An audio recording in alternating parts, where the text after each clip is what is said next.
Felt like a period of time where every weekend was getting washed out. Yeah. And now we're like opposite. we're making up for it. Yeah, looks good this weekend, right? Kind of the way it works out. Everything evens out in the end. The Fridays in particular have been really wet earlier in the year, but now we've had 2 great weekends in a row. This weekend looks just as nice, and I think most of next week will end up being decent. A view from our Dallas camera looking back towards Charlotte. You see the city lights there. I could actually see the fireworks from the Knights game tonight. It was kind of cool.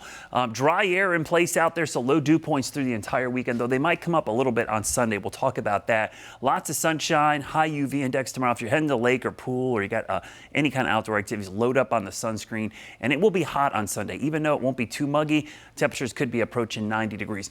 Big sprawling area of high pressure. There's not a cloud or a shower within a couple hundred miles of us. That's kind of nice to see. Tomorrow, temperatures will be back up into the mid and upper 80s. Certainly a mild day with temperatures, again, a little bit above average, but the low dew points will make it feel pretty nice. So we're mostly dry for all of your Saturday. You see a few clouds late in the day, but this is what we're watching for Sunday. A little disturbance to the west. It tries to move in, but the air mass over us is so dry that a lot of this is just going to have a tough time moving in. I do think we will see a shower or two, but incredibly isolated. I would not be changing plans at all right now for Sunday. I certainly would not because of just a little pop-up shower. They'll be short-lived, but you see the increase in moisture on Sunday morning.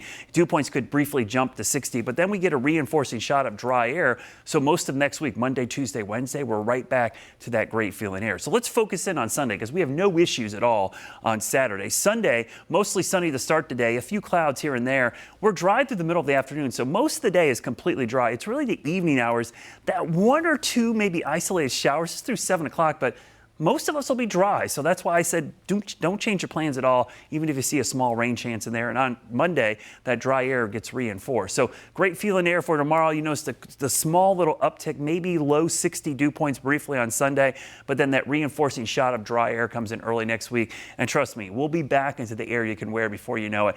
Late next week, going into Father's Day weekend, right now is looking really hot and sticky. UV index, couple reasons this is sky high. It's bone dry. We've got dry air, no humidity. Also, we're at the time of the year with the most intense rays of the sun, the highest sun angle of the year. So make sure you load up in that sunscreen, even when you don't feel hot out there. There's something associated with it. When it's hot out, people put sunscreen on.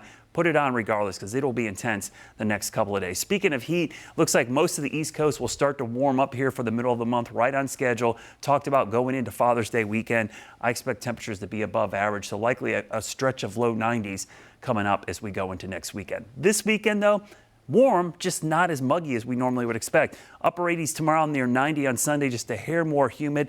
And yes, we're going to have maybe an isolated shower late in the day. Your Guy Roofing 7-day forecast. Taste of Charlotte weekend, great for the first time in a long time. No storm chances. We'll be in the mid 80s to start the week, and then late next week, here comes the 90s. Those temperatures pretty high up there as we go into Father's Day weekend. Brett, thank you.